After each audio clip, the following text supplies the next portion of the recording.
plateia está seleta, muito seleta.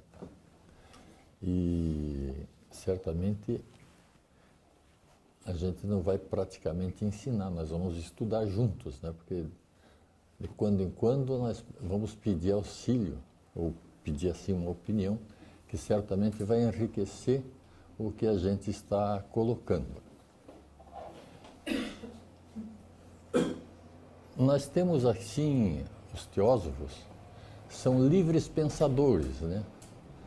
Para atingir assim alguma coisa, algum conhecimento real, algum conhecimento assim mais verdadeiro, nós devemos ter um pensar completamente liberto. Então nós devemos deixar de ser assim muito intelectivos para sermos mais intuitivos. É onde a gente mergulha, é onde a gente aprende a sabedoria divina. Hoje nós vamos desenvolver um tema que está contido nesse, diria, livro. Nos anos 1700, 1800, a Inglaterra, que era a maior produtora de grandes obras, os autores, os escritores, eles recebiam as suas cotas por laudas, por páginas.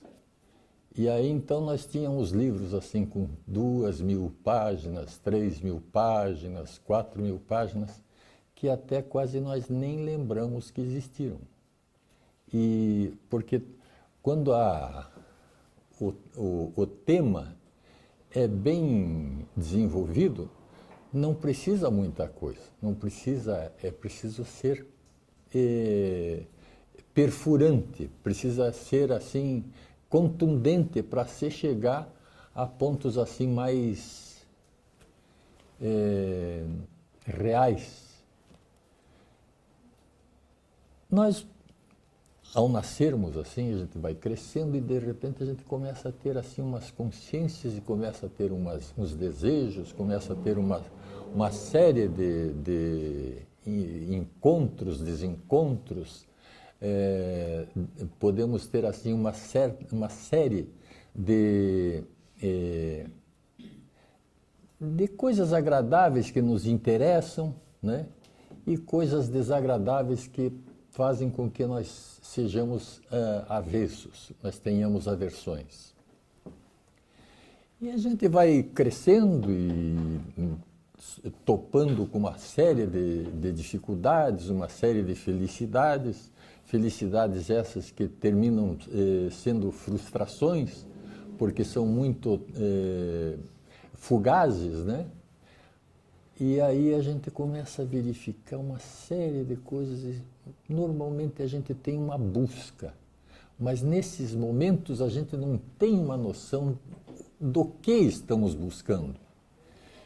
Mas a gente sempre está em busca. Todos os seres estão sempre em busca, porque esta é a lei da evolução. E por esse motivo, lá um dia a gente encontra algumas coisas que nos dão uma meta. E essa meta, para simplificar, senão a gente prolonga por a gente começa a fazer um volume de 2.000 páginas, né? Vamos encurtar.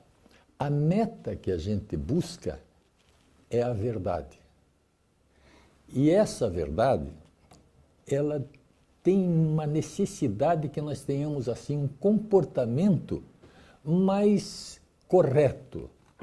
Nós devemos, paralelamente a esse crescimento nosso, desenvolver um caráter, desenvolver algumas certezas, depois de um rigoroso discernimento para a gente saber o que está certo e o que está errado. E a gente vai desenvolvendo uma certa percepção que vai além do nosso conhecimento intelectual, não é?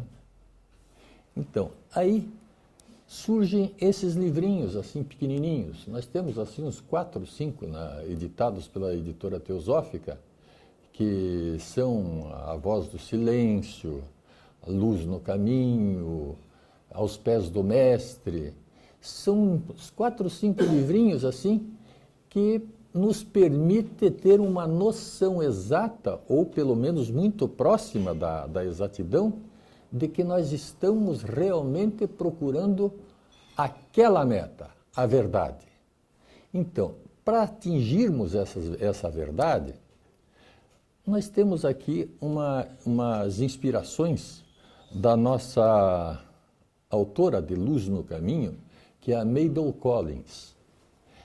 Mabel Collins escreveu esse livro como se fosse, na época, no século XIX, ela era possivelmente o Chico Xavier da época, né? Porque isso aqui é praticamente um pensamento de seres superiores. Porque realmente, se a gente fizer uma análise da profundidade que se tem de um livro que contém que dá para fazer em tão poucas páginas, só um mestre pode fazê-lo. Então, eu vou ler aqui um textinho para a gente ter um início dela. Uma vez que tenhamos tido um vislumbre da futura glória, tal visão não mais nos deixará descansar. Devemos seguir adiante como o velho Ulisses, através de quaisquer tormentas que possam nos aguardar, navegando em quaisquer mares, chegando a quaisquer margens, até que enfim vençamos aportando em casa. Não é mais o lar que deixamos em nosso desconhecimento, mas um lar tornado novo pelas transformações por que passamos. É o lar onde habita o eu mesmo, o eu imortal, o Atma. O lar de onde partimos como prodígios para uma terra distante, para onde finalmente devemos retornar em plena consciência de nosso ser essencial.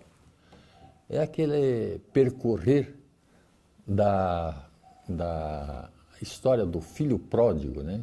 Ele sai e volta. E nós devemos fazer esse trajeto como o filho pródigo. Aí, os mestres, assim, muito generosos, eles nos apresentam algumas indicações, algumas setas para a gente procurar aquela verdade que está um pouco distante, mas nós vamos lá.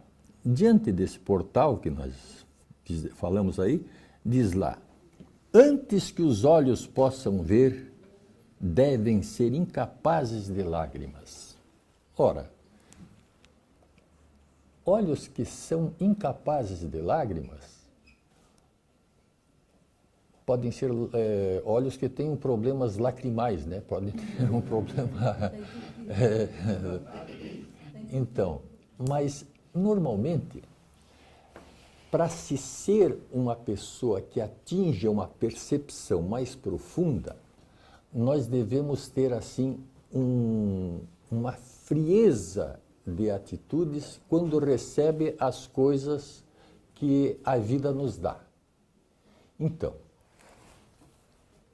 para nós, inclusive, nós estamos vivendo sempre em conjunto, nós estamos sempre em contato com muitas pessoas, e esse contato oportuniza acidentes, oportuniza uma série de coisas e tal. E se nós estivermos assim, impossibilitados de atingir esse momento de frieza, nós não ajudamos em nada, nós atrapalhamos. Nós vamos que haja um acidente lá, alguém caiu da escada lá e quebrou o nariz lá, ao invés de você serenamente ir lá pegar o camarada e fazer o que tem que fazer, cuidar dele e tal, não, você fica desesperado, acudo, não sei o que lá. Vai acudir, nós temos toda essa possibilidade. se nós tivermos frieza, se nós tivermos assim serenidade. E para nós atingirmos a serenidade, nós precisamos ter assim um pouco de compreensão da vida. Nós precisamos conhecer a vida, mas precisamos conhecer a vida vendo a vida, sentindo a vida e analisando a vida. Nós mesmos, porque se nós ficarmos assim, ouvindo outras pessoas, disseram, olha, quando você estiver em apuros assim, você vai no banco lá, você tira lá, não deixa tanto dinheiro lá, mas não são todas as pessoas que têm essa qualidade de ter esse estoque de dinheiro lá para resolver uns probleminhas. Você tem que resolver pobremente, simplesmente, diretamente. Então você tem que ter a serenidade e o poder de resolver da maneira que você pode naquele momento. E sempre tem solução, porque quem pensa tem a solução. O problema é que a gente sempre cria o problema maior do que ele é e nós nunca procuramos arrumar solução. Então, esses seres que nos dizem isso aqui, eles estão trazendo soluções. Então, quando ele diz assim, antes que os olhos possam ver, devem ser incapazes de lágrimas, a gente não precisa chorar, porque as coisas acontecem. Nós vamos lá, resolvemos o problema, até depois a gente admite que dê uma tremidade, possa tremelicar, né? Mas, no momento, tem que atender. Nós temos que ser, assim, atenciosos com os acontecimentos. Então, essa é uma atitude. E veja que é interessante que essa ideia de a gente atender uma pessoa que está acidentada, correndo algumas dores, qualquer coisa assim, faz lembrar que nós podemos ficar muito felizes porque atendemos a outra pessoa, ou a criança, sei lá quem que se acidentou, eu não vi bem. Mas vamos dizer o seguinte, por que que isso ocorre normalmente? São oportunidades que nos dão a própria vida de nós atendermos o outro. Não é assim? E é atendendo o outro, pensando no outro, que nós estamos pegando o caminho. Então, esse livrinho aqui, ele, vamos dizer assim, poderia ser assim uma lanterninha, que nos dá umas dicas assim, olha, pisa aqui, pisa colar e tal, para a gente ir adiante, né? Mais adiante ele diz assim, antes que o ouvido possa ouvir, deve ter perdido a sua sensibilidade. Então, perder a sensibilidade seria a oportunidade que se tem de a gente, ao invés de estar com uma sensibilidade muito grande com o ouvido para ouvir qualquer coisa, dizem tantas besteiras, escrevem tantas porcarias, e o nosso ouvido não pode ser um latão de lixo. Nós temos que ouvir coisas, vamos ouvir música, ouvir uma palavra que vale a pena, né? Nós temos que ter assim uma escolha. É outra vantagem que o ser humano tem, né? Poder da escolha. E nós não escolhemos, por que não? Nós temos esse poder. Por que nós somos contrários à natureza? A natureza o que é? Não é uma manifestação divina? Por que nós rejeitamos essas oportunidades? Nós temos tudo para sermos felizes, nós temos tudo para termos essas escolhas perfeitas, que convencem, que satisfazem. E nós, às vezes, procuramos, por um desejozinho sem vergonha, nós vamos procurar uma infelicidade, um contratempo, uma coisa que nos vai fazer mal. E isso não pode acontecer com seres humanos pensantes. Outra coisa que nós somos assim um pouco preguiçosos, pensar. Parece que cansa demais, né? Então nós não pensamos. Nós simplesmente, o fulano disse que assim o negócio funciona. Não é o fulano que tem que dizer que é assim que funciona. Você que tem que desenvolver como é que você vai resolver o problema, vai atingir o objetivo. Antes que a voz possa falar da presença dos mestres, deve ter perdido o poder de ferir. Esse é um outro negócio assim, que a gente usa a palavra, a gente tem esse poder, né, de falar, que é uma ação de um pensamento, de uma imaginação. Então nós estamos exercendo uma qualidade de pensar, meio que contrapor lá, fazer a síntese para ver o que nós estamos passando e dizer. E tem uma coisa que os atores têm em mente, que é dizer bem. Em uma ocasião, eu assisti lá na Dario Veloso, na loja, na nossa co-irmã lá, o Manuel falando como é que é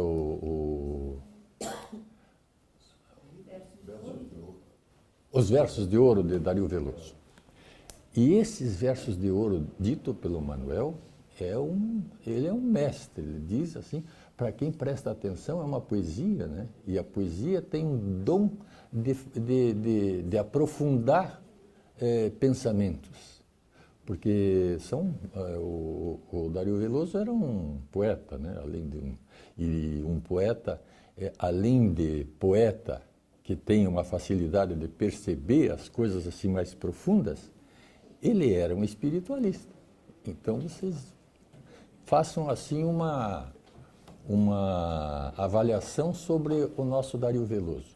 E o Manuel é um cidadão que dá uma qualidade àqueles versos de ouro, quer dizer, ele diz bem, ele fala com clareza, e é uma coisa assim fantástica de ouvir. Então, essas coisas assim que são ditas, as palavras, elas estão aí à vontade. Tem palavras muito belas, as mesmas palavras podem não ser tão belas ditas por alguém que não tem assim aquela arte de dizer ou de pensar, e então as coisas se entornam, as coisas ficam horrorosas. No entanto, existe essa arte de dizer, a arte de dizer a verdade, porque ela percorre um pensamento, uma imaginação, e depois ela é produzida. Se ela é produzida passando pelo coração, passando pelo amor interno, por essa afeição que nós temos por todos os seres, essas palavras geralmente vão calar muito sutilmente na percepção de quem ouve, porque ela é honesta, ela é sincera e ela é verdadeira. Então aqui, essas palavras aqui, que dizem, essas observações aqui que dizem, antes que os olhos possam ver, devem ser incapazes de lágrimas, antes que o ouvido possa ouvir, deve ter perdido a sua sensibilidade, antes que a voz possa falar na presença dos mestres, deve ter perdido o poder de ferir. E tem esse outro detalhe, né? Falar na presença dos mestres. Quando isso acontece? Acontece? É possível que isso possa acontecer? Se eles falam assim, se afirmam isso, é verdadeiro. E a gente tem, assim, seres que se iluminaram e que certamente falam na presença dos mestres, né? Que cada um tem o o seu guru interno, né?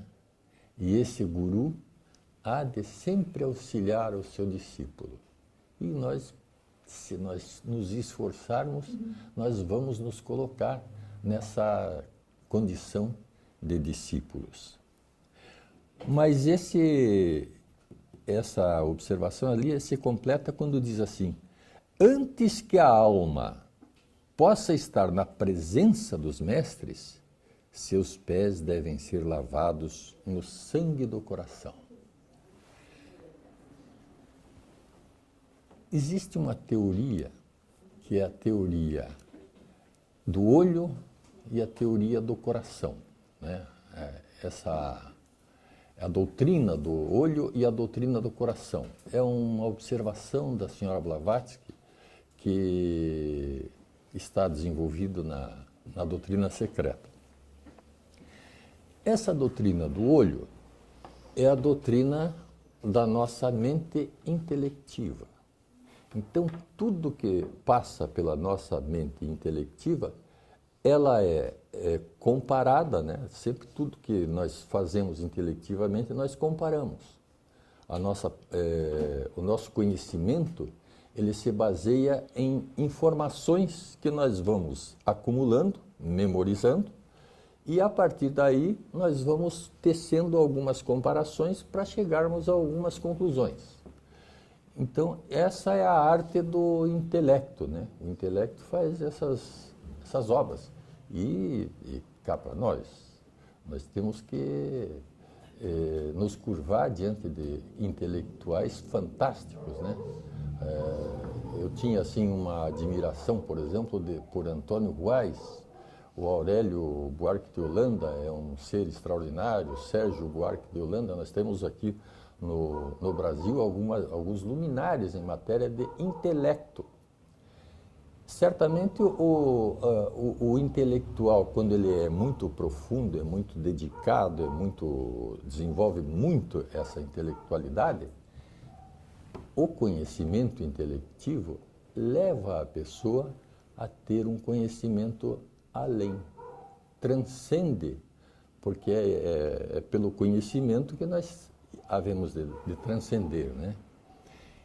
Mas tem intelectuais que ficam naquele conhecimento, digamos assim, científico, materialista, né? E aí, ao invés dele se aprofundar e transcender, ele se limita. Por quê? Porque para transcender, nós devemos ir para fora. A coisa tem que sair de dentro para fora.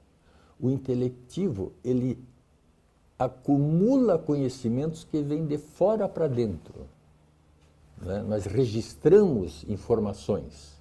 Somos, assim, um computador que registra informações. E, como um computador, nós só podemos dar informações que recebemos. Mas o espiritualista vai além.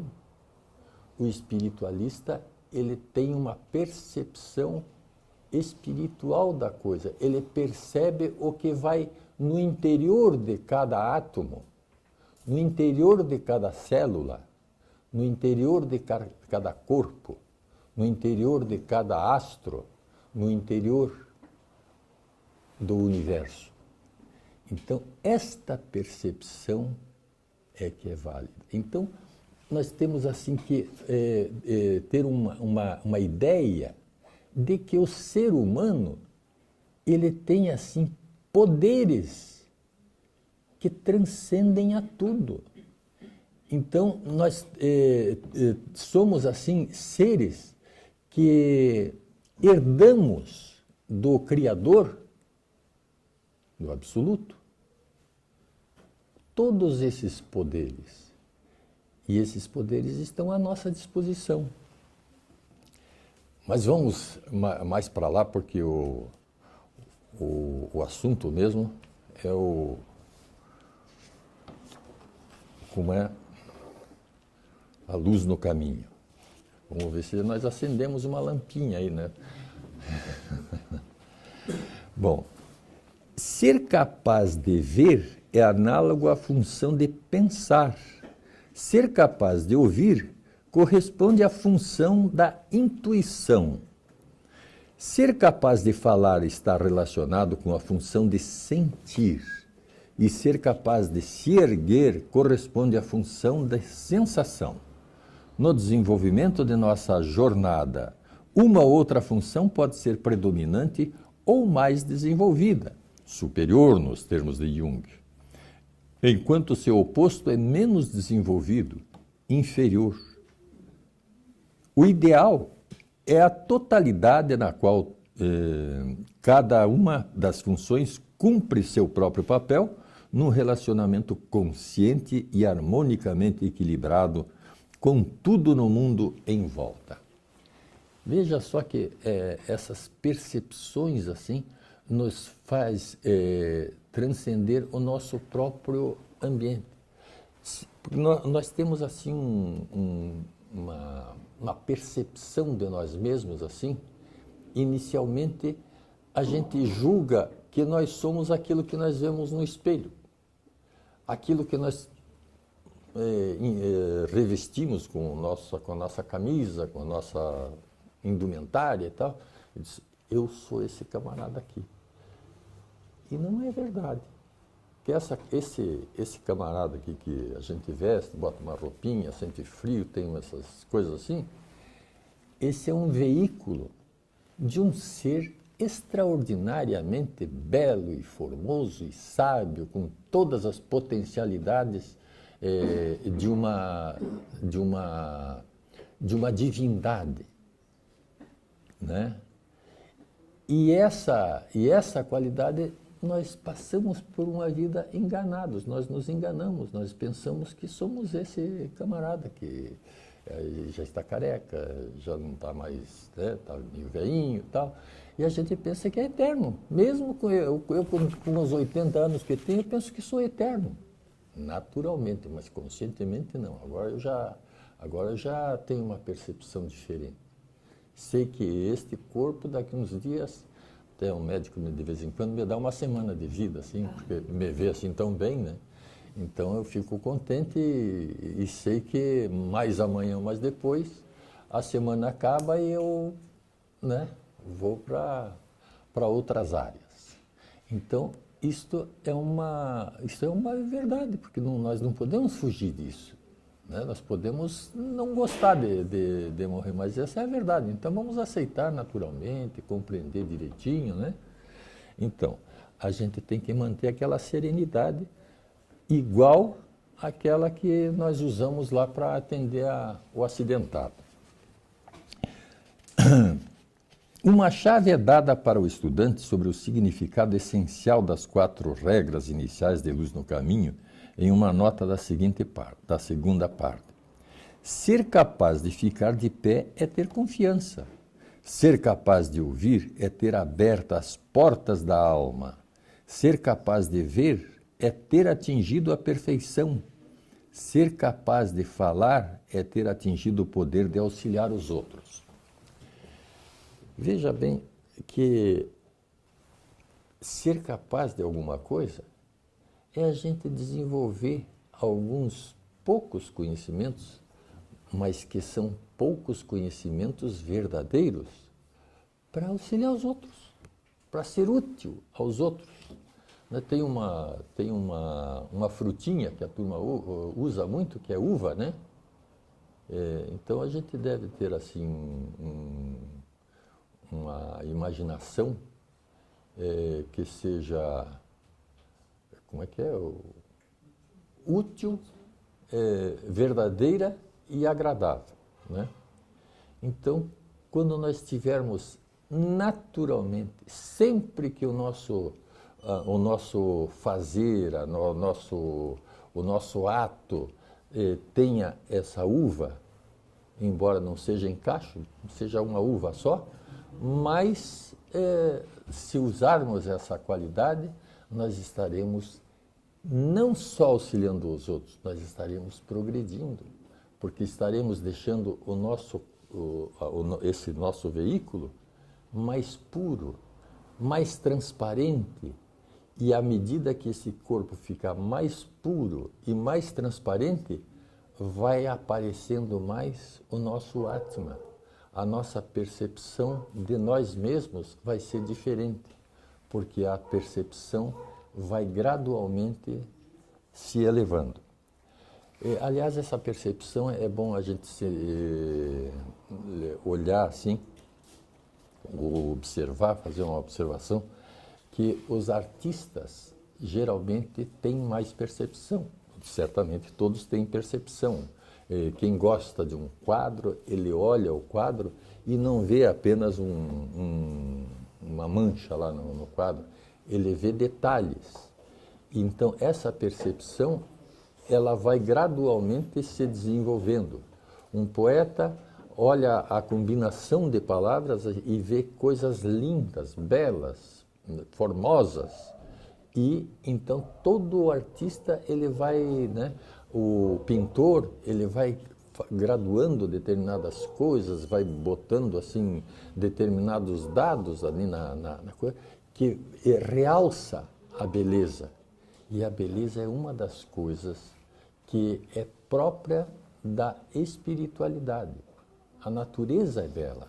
O conjunto dessa natureza é extraordinariamente harmônico. E a harmonia, o conjunto de cores, todas essas coisas deixam a coisa mais bela.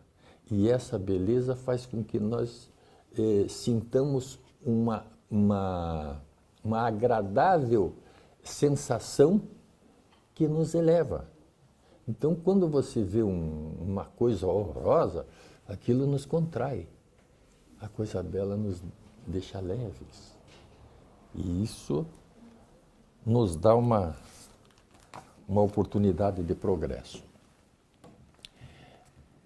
Num estado de verdadeira percepção com a função pensante bem estabelecida para que possa ser utilizada no verdadeiro lugar e de acordo com o seu próprio valor, a voz interna pode ser ouvida.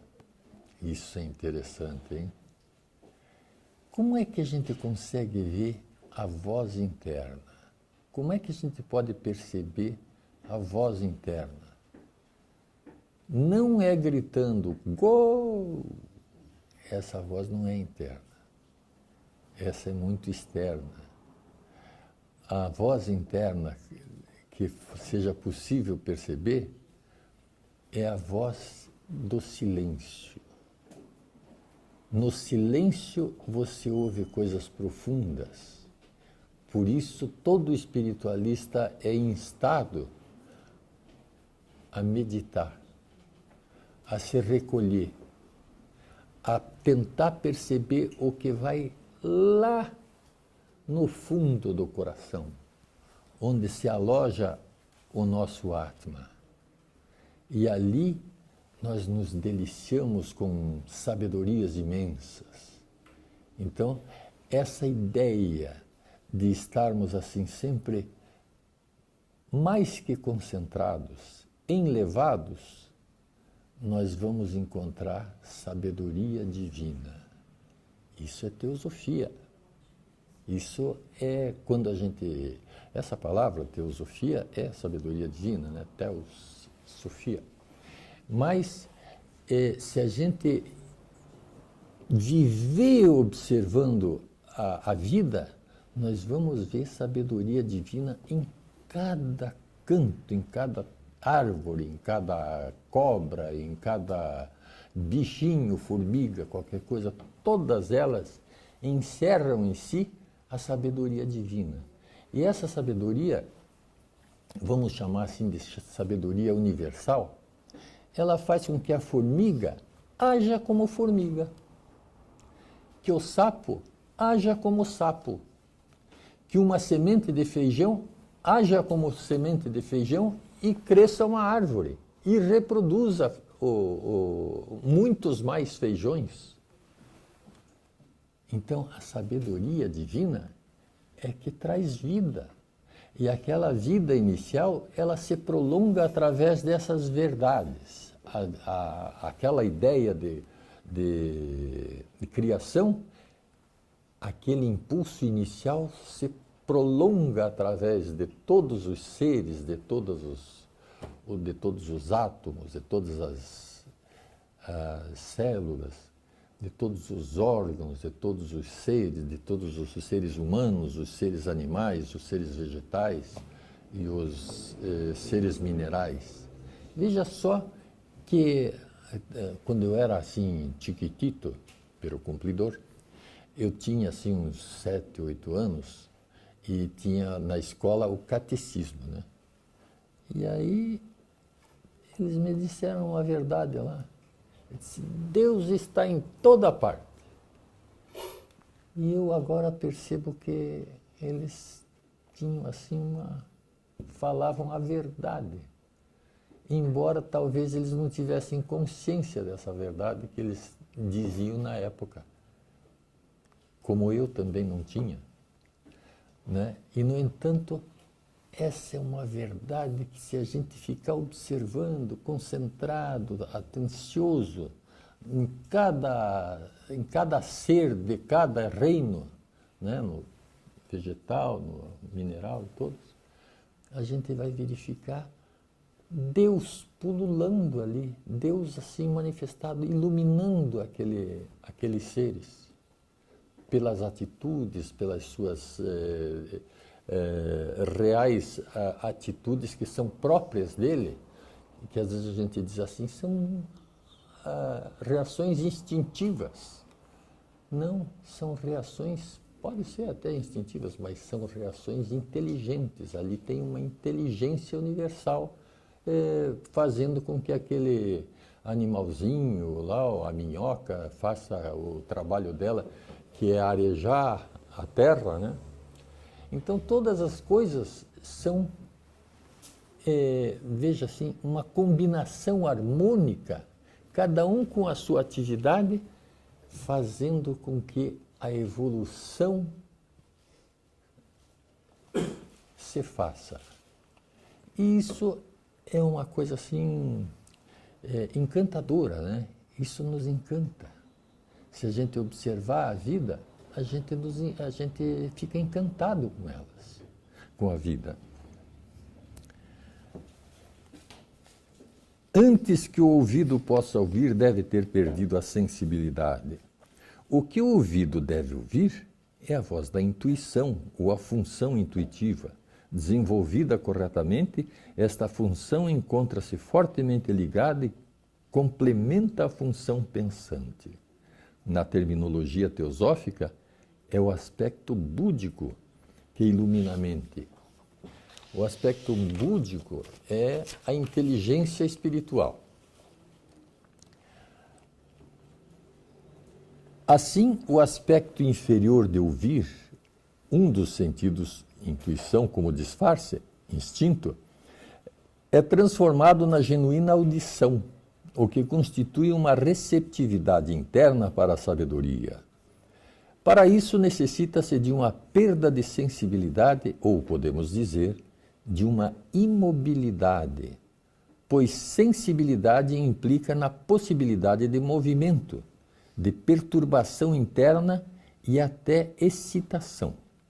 Se for para se ouvir, ouvir a voz do eu mesmo.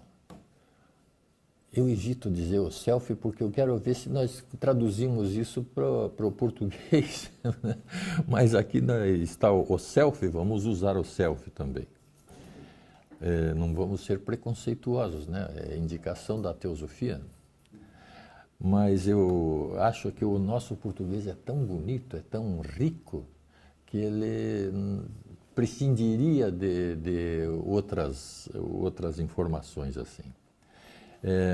Se for para se ouvir a voz do self interno, não poderá haver nenhum distúrbio, nenhuma distração. A mente deve estar perfeitamente quieta e mesmo passiva, em silêncio, que a nossa mente esteja vazia para que possa se compor dessa percepção intuitiva, enriquecer a nossa mente com esta percepção búdica, a inteligência espiritual. E aí nós vamos caminhando, nós vamos levando a coisa para frente, observando as verdades, observando aqui e ali, e vamos desenvolvendo cada vez mais conhecimento. Dizem que conhecimento é poder, né? E isso vai acontecendo com a gente os hindus, eles chamam de siddhis, esses poderes que nós vamos desenvolvendo a partir de determinados conhecimentos que vamos acumulando ao longo dos nossos estudos, da nossa vida, da nossa experiência. Experiência são as coisas que nós devemos registrar quando nós vivemos. Todos os momentos de nossa vida devem ser assim registrados no nosso íntimo, porque ele vai enriquecer a nossa vida espiritual. Porque quando nós estamos assim vivos na Terra, manifestados, nós temos 5 sentidos para termos esses conhecimentos que nós temos. Nós olhamos, vemos onde estamos e tal, apalpamos, temos paladar, respiramos, temos olfato, ouvimos e tal. São 5 sentidos. Com esses 5 sentidos é que nós pensamos que somos grandes coisas, né? Nós somos um ser humano, né? E outros até vão mais além. Olha, sou um super-homem. Quando ele for super-homem, e ele pode ser, não são pelos sentidos, 5 sentidos, é pela percepção, é pelos registros que se tem espirituais. Aí ele passa a ser um super-homem, assim como um ser, assim como a gente já ouviu falar, que um Senhor Jesus Cristo, um Senhor Buda, um Senhor Pitágoras, seres assim que transcenderam a si próprios, né? Transcenderam o seu todo, porque o ser humano com esses 5 sentidos ele tem limites. Nós só podemos ultrapassar esses limites se nós tivermos esse desenvolvimento intuitivo, percepção espiritual.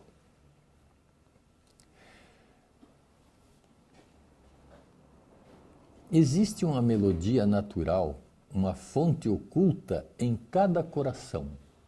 Coisa interessante, né? E nós somos bilhões de pessoas e cada um tem a sua música, cada um tem a sua nota. Então, essas notas, assim, quando a gente ouve uma música, que a gente diz, puxa, mas que música, certamente não são essas músicas assim, que as coisas são assim mais grosseiras, assim, que tenham assim mais percussão dominante, né? Mas quando há melodia e ritmo e harmonia, tem uma nota que geralmente ela diz, vamos ouvir a sonata e tal, em ré menor e tal. Quando essa nota coincide com alguém, essa música é uma maravilha. Então, porque casa a nota da música cantada ou tocada lá com a nota que é própria dele, que harmoniza. Então, essa música, geralmente, quando ele está meditando, está lendo, ou no momento que ele esteja quieto e ouvindo essa música, sem que haja, assim, perturbação exterior, ele vai ter, assim, um aproveitamento muito grande. Porque, sabe, é como tem aquele Emoto, né, aquele japonês, que desenvolveu umas palavras agradáveis, amorosas, construtivas, e que tornaram, assim, a água, fizeram dessa água umas figuras geométricas, assim, muito bonitas, muito harmoniosas. E ele, com aquilo, ele terminou fazendo, eu estou simplificando, hein? Com aquilo ele angariou assim, muitos adeptos daquela ideia, daquelas experiências, e aí ele formou em torno de um lago muito poluído que tinha lá numa cidade do Japão, que não sei se era Tóquio ou qualquer coisa outra, e eles ficaram 1 hora pronunciando todos assim essas palavras. E em 1 hora percebeu-se que aquela água terminou ficando limpa. Eles despoluíram o lago, que estava assim, não digo que estava como o rio Tietê. Aliás, o rio Tietê, os paulistas até nem querem despoluir mais, porque dá uma oportunidade para eles andarem sobre as águas, né?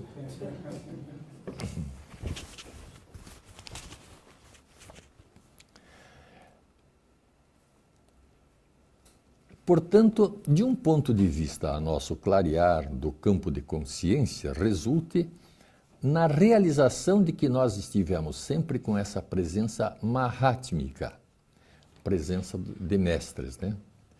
De outro, e talvez numa perspectiva mais profunda, a tarefa psicológica interior a nós solicitada culmine num reconhecimento. Passamos a entender que apenas quando os olhos da função dualista da mente e o ouvido da compreensão intuitiva estão coordenados, harmonizados e refreados dos apegos aos sentidos, pode o transpessoal, os mestres, os adeptos ou mahatmas, se manifestar em cada momento de nossa existência diária. Isso é o que significa estarmos total e completamente presentes do mundo, de tal modo que essa presença transforma o mundo. Nossas palavras e ações não são mais respostas reativas aos estímulos externos, mas sim expressões mais criativas e espontâneas do seu eu interior, agora sabendo que é o eu uno em tudo. Mas eu estou falando aqui só em coisas boas, né? Só em coisas assim fantásticas. Nós não estamos falando dos desejos. E os desejos são os que nos incomodam, são as coisas assim que nos atrapalham, que nos deixa em situações assim. Os desejos são excelentes porque eles vão causar uma ação que vai propiciar uma reação e nós vamos aprender com a reação. Isso faz parte do karma, né? O karma é que é formado pela nossa ação, que vai dar uma reação contrária, que pode ser de mérito ou de demérito. Então, a gente diz assim, puxa vida, os desejos, assim, a gente tem que matar. Né? Aqui no início dos nossos negócios, aqui tem umas coisas assim que eu vou contar uma coisa, parece estímulo para noticiário policial, mas diz assim, matar os desejos. Vamos ver, aqui tem uma lista que tenho que ter algumas lembranças de vez em quando, né? Então aqui, mata a ambição, mata o desejo de viver, mata o desejo de conforto. Isso também é bom observar, né? Para a gente atingir essas qualidades que nós estávamos conversando anteriormente, nós temos que ter essa decisão. Vamos matar tudo isso aí. Mas matar a ambição. Como é que nós vamos matar a ambição? Nós precisamos ter algumas coisas, né? Nós precisamos amealhar algumas coisas, acumular riqueza e fazer umas coisas. Depois a gente acumula tudo isso, depois como é que a gente vai se desfazer dessas coisas? Porque está tão acumulado que não dá nem para abrir mais o guarda-roupa, que cai tudo em cima da gente. Então, a gente fica numa saia justa. Eu fiz tanto para acumular e agora eu tenho que me desfazer? Então, nós temos que matar essa ambição. Matar o desejo de viver. Olha, matar o desejo de viver. Essa também é meio complicada, né? Será matar o desejo de viver? Seria quase como estimular um camarada a ser suicida, né? E não é o caso. Matar o desejo de viver enganosamente. Nós temos que viver assim, verdadeiramente, procurar assim a nossa meta. Nós temos assim um processo de vida muito enganoso. Outro dia até teve uma experiência aí com algumas pessoas que fazem umas palestras e tal, e os camaradas vêm lá do norte, não sei de onde lá e tal, os alemães, não sei o que, chegam aí e dizem, olha, eu gastei isto, tanto para mim resolve o problema. E o outro diz, bom, eu vim de carona, vim de estrada, até nem precisa, eu faço a coisa gratuita. E outro, sabe, cada um precisa daquilo, estritamente daquilo. E nós não fazemos isso. A nossa tendência, né, no capitalismo é dizer, se o fulano ganhou 10 mil, o meu assunto é muito mais valoroso, tem que ganhar 15. Né? Então é uma disputa de valores que não tem valor nenhum, porque não tem coisas que a gente acumula, mas dizem que o caixão não tem gaveta, né? Não dá para levar. Não tem, e se levasse não teria serventia nenhuma, porque as coisas que você vê no mundo físico, ele é fugaz. Todas as coisas físicas, elas se transformam, deixam de ter aquele valor que você dá em determinado momento e não é real. Mais adiante, ele diz assim, mata todo sentido de separação. Olha, separação. Separação é essa ideia que a gente tem. Eu sou, inclusive com esse nome, né? Félix. Você é Elza. Oh, nós somos diferentes e não é por aí. Isso é separação. Nós somos um. Nós somos uma humanidade única. E isso nos une, nos faz pensar em olhar as coisas com outros olhos. Se nós nos olharmos assim como um todo, nós vamos nos harmonizar, porque nós fazemos parte de uma coisa só. Quando nós erramos, nós prejudicamos o todo. Quando nós acertamos em benefício do todo. Então, essa ideia de separatividade é uma coisa negativa que a gente deve superar. Então,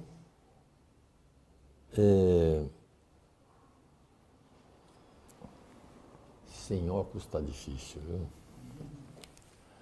Então, matar todo sentido de separação é uma obrigação da gente, porque nós temos que compreender que nós somos seres que têm a mesma origem. Nós podemos ter, assim, diferenças, assim, um usa óculos, outro não usa, um está com problemas físicos, outro não está, mas o seu Atma, esse é uma coisa só, vem da mesma fonte. Depois diz ele assim, mata o desejo de sensação. A sensação é aquela coisa assim de sentir paladares ótimos, sentir frio, sentir calor, assim. Vamos lá para o negócio das águas quentes lá, fazer que nem aqueles macacos no Japão lá. Então, né, naquele inverno, aquelas coisas todas cheias de neve, eles mergulham naquela água quentinha lá, né? Daquelas fontes de água quente, e selo completo. Aquilo é uma felicidade, aquilo é bom mesmo, às vezes eu fico assim, de olho naqueles macacos, eu digo, se eu tivesse umas peles dessas, eu ia para aquela região lá. Mata a fome de crescimento. Essa fome de crescimento, o que é o crescimento? Nós pensamos assim em crescer, vamos assim, temos assim uns 18, 19 anos assim, e vamos fazer um vestibular do quê? Eu disse, puxa vida, psicologia é mais fácil, mas odontologia dá muito mais dinheiro. Né? Então, a pessoa não olha as suas tendências, ele não olha as suas qualidades para exercer a sua função na vida pelas qualidades que tem, não é? E nós olhamos as coisas pelo rendimento que aquilo toca. Uma vez eu fiquei assim, eu tinha ainda tenho, ele está vivo, esperto, muito bem. Ele tinha assim uns 17 anos e veio aqui para Curitiba, ele morava no interior, e veio fazer cursinho para fazer um vestibular. E ele conhecia matemática, assim, tinha uma facilidade de desenvolver matemática, assim, que era uma maravilha. Eu digo, esse camarada vai realizar o meu sonho, ser engenheiro. Né? E certamente isso eu fiquei para mim. Mas perguntei para ele, me diga uma coisa, o que você vai fazer vestibular para quê? Ele disse, pois olha, tio, eu estava querendo fazer assim, matemática, assim, engenharia e tal, mas parece que odontologia dá mais dinheiro, sabe? E essa coisa tá rendendo bem e tal. E ele foi odontólogo. Hoje está com a coluna estourada, porque ele vivia agachado atendendo lá os seus clientes, e está com 55 anos e está com a coluna estourada. Ele, se fosse engenheiro, ele estaria de pé, olhando os negócios, não teria estragado a coluna. São assim. Então, deseja somente o que está dentro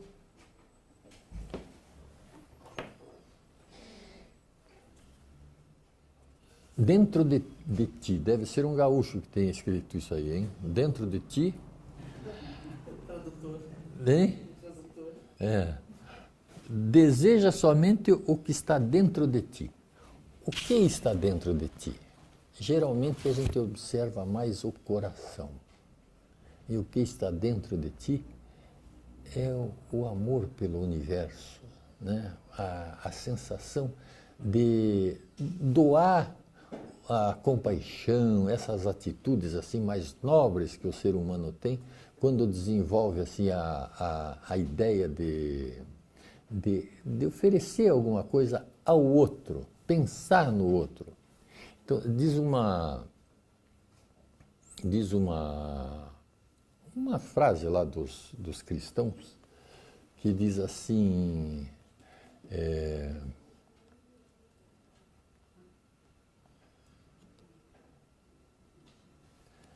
Deus caritas est, né? Deus é caridade, mas quando você fez isso, caritas, né? Caridade era amor. Então Deus é amor, né? Então, se Deus é amor e nós somos uma manifestação divina, no nosso coração habita o amor, não é assim? Então, é por esse motivo que ele diz assim, deseja somente o que está além de ti, porque deseja somente o que está dentro de ti é o amor. Deseja somente o que está além de ti, que é o amor universal, né? ou deseja somente o que é inalcançável, que é este amor, porque ele não é palpável, seguro. Você tem que sentir e você não vê, mas é uma coisa assim abstrata, mas que ela é abrangente, e você se torna abrangente com a imensidade, com o alcance que o amor produz. Então, se nós tivermos assim um amor que abranja toda a humanidade, nós crescemos como o amor que nós sentimos. E isso ele é precioso para melhorar a humanidade. Quando você fala em paz, você pensa no amor. Quando você fala em fraternidade, você pensa no amor. Ou você dá umas adejadas no amor. Com todas essas palavras, compaixão, harmonia, tudo isso faz com que nós produzamos esta qualidade. Então vejam, eu estou em tempo, né? Nós começamos um pouco atrasado, né? Temos mais 15 minutos. Tá. Então, essa ideia de nós desenvolvermos isso é uma ideia de nós nos tornarmos esta qualidade. Então, quando você pensa numa qualidade, você se torna esta qualidade. Quando você conhece alguma coisa, você se torna esse conhecimento. Quando você pensa no real, na verdade, você está cada vez mais próximo da verdade. E isso faz parte dessa nossa evolução. Deseja ardentemente o poder. Não assim de uma forma golpista, né? Vamos usar o poder de uma forma assim mais bela, né? Mais fantástica, assim, mais real, mais honesta, né? Então, qual é o poder que nós podemos ter? Nós dissemos agora há pouco que nós temos a potencialidade divina em nós. Então, a potencialidade, esse poder de amar, por exemplo, é um seed fantástico que nós temos internamente. Então, se nós tivermos essa qualidade de amar, direcionar as coisas, assim, ter o propósito de sermos fraternos, de sermos assim convincentes no nosso ideal, na nossa vontade, nós vamos nos tornar essa. Então, isso é uma coisa assim de imaginar assim, qual é o poder que nós não podemos alcançar? Tudo que você tem fraqueza em se direcionar para aquilo, você não consegue. Realmente, quando você diz assim, olha, vamos nos tornar um teosofista, mas eu não consigo, eu tenho dificuldade de sair de casa, andar à noite até lá, aquela região lá do Curitiba, eu tenho um certo medo e tal. Quando a pessoa começa a ter esses empecilhos, realmente ele não pode ser teosofista. Ele tem que passar mais umas encarnações aí para um dia se decidir. Certamente ele vai ter que se decidir, porque a lei é evolução, né? Tem que evoluir. Um dia ele tem que se aperceber que tem que superar o conforto, né? O seu conforto. Nós precisamos pensar assim que o desconforto é necessário. Nós temos que superar essas coisas assim. O sono segura a gente, vamos superar o sono. Então nós temos que vencer essas barreiras assim, que geralmente se traduz assim como preguiça, né? e como, às vezes, dificuldade de pensar. Aliás, não dificuldade de pensar, mas preguiça de pensar. Então, preguiça é uma palavra assim, que a gente deve extinguir da nossa vida, né? Preguiça não tem cabimento.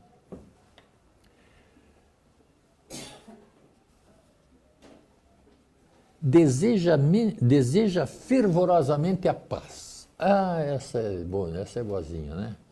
Então, quando você deseja ardentemente a paz, você deseja ardentemente que acabem com as fábricas de munição e de armas aí, né? E dificulta que essa turma tenha, mas prolifera. Sabe por que que proliferam essas armas, essas coisas assim? Porque tem uns neguinhos que gostam de lucro e essas coisas dão muito lucro. Se não dessem muito lucro, nós viveríamos em paz, porque não teria guerra, né? As guerras seriam assim descabidas. E, no entanto, nós temos essas possibilidades de guerrear. Deseja posses acima de tudo. Essa aqui é dura, hein? Deseja posses acima de tudo. Posses do quê? Materiais?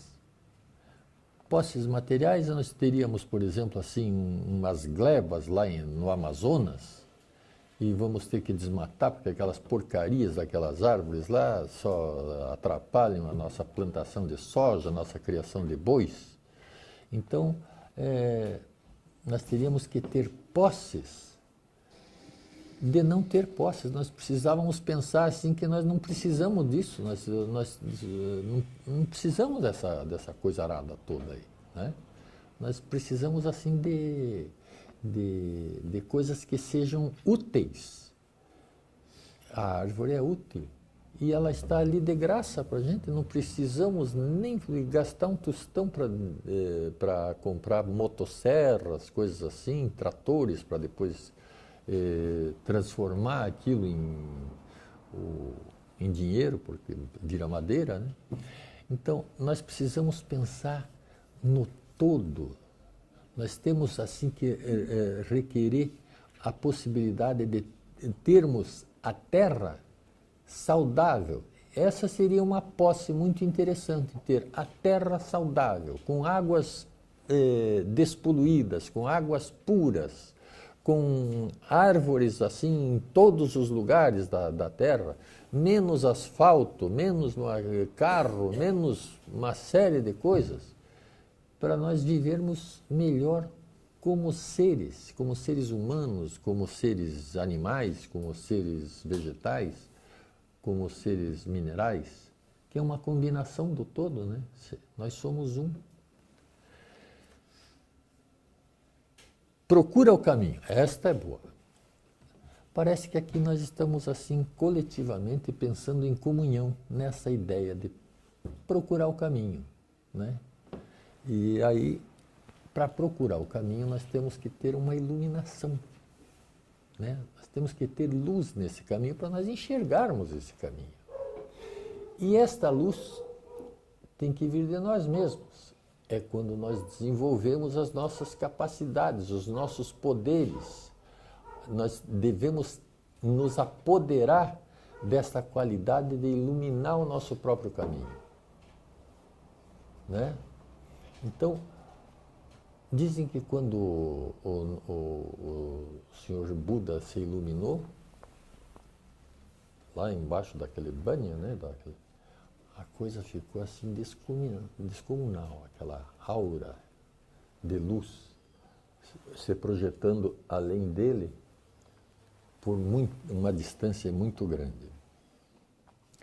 Então, se nós tivermos assim uma réstiazinha saindo da nossa qualidade, nem que seja assim como um pirilampo, né? Iluminando assim um caminhozinho, nem que a gente precise usar óculos para enxergar melhor, mas nós temos que ter a nossa própria luz. E para termos a nossa própria luz, Porque é uma verdade que toda caminhada espiritual, essa evolução para a casa do Pai, né?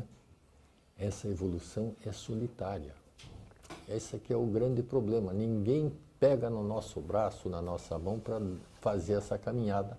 E o nosso caminho, cada um tem o seu, e não dá para emprestar o caminho dos outros, porque a gente não sabe andar no caminho dos outros. A gente tem que andar no nosso próprio caminho. E essa é a nossa decisão, a nossa vontade de perseguir esse caminho, fazer com que haja luz no caminho. E eu tenho a impressão que esta luz no caminho nós vamos descobrir amanhã, quando o nosso irmãozinho lá do Rio Grande do Sul trouxer essa lanterna que ele tem aí em sua mente, em seu coração. O nosso irmão Moacir Fernandes veio de lá com uma lanterna, pilhas novas, e nós vamos aproveitar isso. Agora, eu acho que nós poderíamos, certamente para vocês terem assim maiores detalhes sobre a luz no caminho, que ela é dividida em duas partes e mais a lei do karma no final, você veja que tem coisas, um livrinho desse tamanho, que é bom saber. E que muitas coisas eu deixei de fazer, eu só fiz um apanhado geral para nós termos assim decisões que às vezes a gente esquece de ter e a gente perde oportunidades de nos aproveitar da sabedoria divina que está num pequeno libreto. Se houver alguma observação a fazer, alguma pergunta, se eu não responder, eu vou embora ligeiro, envergonhado, mas eu peço auxílio aos que sabem. Obrigado.